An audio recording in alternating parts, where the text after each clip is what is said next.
Hello friends, SBI నుంచి apprentice notification వచ్చేసింది. Banking రంగంలో కెరీర్ స్టార్ట్ చేసుకోవాలనుకునే వాళ్ళకి ఇది చాలా బెస్ట్ ఆపర్చునిటీ అయితే చెప్పుకోవచ్చు. దీనికి రిజిస్ట్రేషన్స్ అయితే ఆల్రెడీ స్టార్ట్ అయిపోయినాయి. మంచి స్టిపెండ్ ఇస్తారు, ఇంకా మంచి మంచి శాలరీ ఉంటుంది, అన్నీ మంచి రెస్పెక్ట్ సొసైటీలో అన్నీ ఉంటాయి. ఈ వీడియోని ఎండ్ వరకు స్కిప్ చేయకుండా చూడండి. నేను మీకు ఎలా అప్లై చేసుకోవాలి, ఇంకా ఏ స్టేట్స్లో ఎన్ని వ్యాకెన్సీస్ ఉన్నాయి,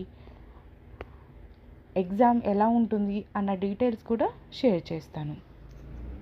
ఆంధ్రప్రదేశ్లో అయితే మనకు 709 వ్యాకెన్సీస్ ఉన్నాయి. అండ్ తెలంగాణ విషయానికి వచ్చేసరికి 491 వ్యాకెన్సీస్ అనేవి ఉన్నాయండి. డిస్ట్రిక్ట్ వైజ్ వేకెన్సీస్ ఆంధ్రప్రదేశ్లో మీరు చూసుకోవచ్చు. డిఫరెంట్ డిస్ట్రిక్ట్స్లో వ్యాకెన్సీస్ అనేవి ఉన్నాయి. అండ్ ఈవెన్ తెలంగాణలో కూడా అలాగే సంగారెడ్డి, రంగారెడ్డిలో అలా చాలా వేకెన్సీస్ అయితే ఉన్నాయి. ఎగ్జామినేషన్ క్వాలిఫికేషన్ అంటే ఎడ్యుకేషనల్ క్వాలిఫికేషన్ విషయానికి వస్తే గ్రాడ్యుయేట్స్ అయినా ఆంధ్రప్రదేశ్ ఆర్ తెలంగాణ ఎక్కడ ఏ యూనివర్సిటీ నుంచి గ్రాడ్యుయేట్ అయినా మనం అప్లై చేసుకోవచ్చు. 1 year అనేది ట్రైనింగ్ ఇస్తారు, మనకు 15,000 స్టిపెండ్ ఇస్తారు. ఎంగేజ్మెంట్ పీరియడ్ అనేది 1 year. ఓకే, ఏజ్ రిలాక్సేషన్ అవన్నీ తర్వాత చెప్తాను నేను. అండ్ సెలెక్షన్ ప్రాసెస్ ఎలా ఉంటుందంటే, ఇది ఒక ఆన్లైన్ రిటర్న్ టెస్ట్ అండి. మనం ఎగ్జామ్కి అప్లై చేసుకున్న తర్వాత అడ్మిట్ కార్డ్ వస్తుంది. సో ఆన్లైన్లో కంప్యూటర్లో ఎగ్జామ్ అనేది రాయాల్సి ఉంటుంది.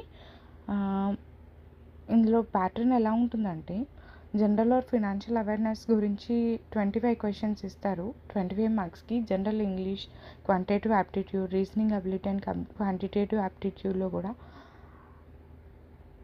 25 మార్క్స్కి 25 క్వశ్చన్స్. ఇలా 1 hour అనేది ఎగ్జామ్ ఉంటుంది.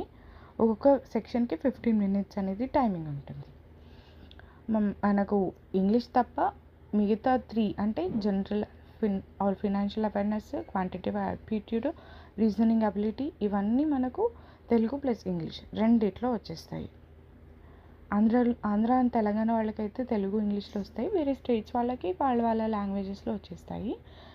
అండ్ ఇదొక అప్రెంటిస్ జాబ్ ప్రొఫైల్ అండి. ఇదేమి మీరు బ్యాంక్లో ఎంప్లాయ్ అన్నట్టు ఏం ట్రీట్ చేయరు, కానీ స్టిపెండ్ ఇవ్వడము వాళ్ళకి. తర్వాత మనం ఎస్బీఐ జాబ్స్కి అప్లై చేసుకుంటే లైక్ కొంచెం వేరే వాళ్ళకంటే కొంచెం డిఫరెంట్గా ట్రీట్మెంట్ ఉంటుంది. మనకు ప్రిఫరెన్స్ ఇవ్వడం అలా జరుగుతుంది ఎప్పుడన్నా. ఫీజు విషయానికి వస్తే 300 అండి. ఓబీసీ ఆర్ జనరల్ వాళ్ళకి. ఎస్సీ ఎస్టీ వాళ్ళకి ఏమి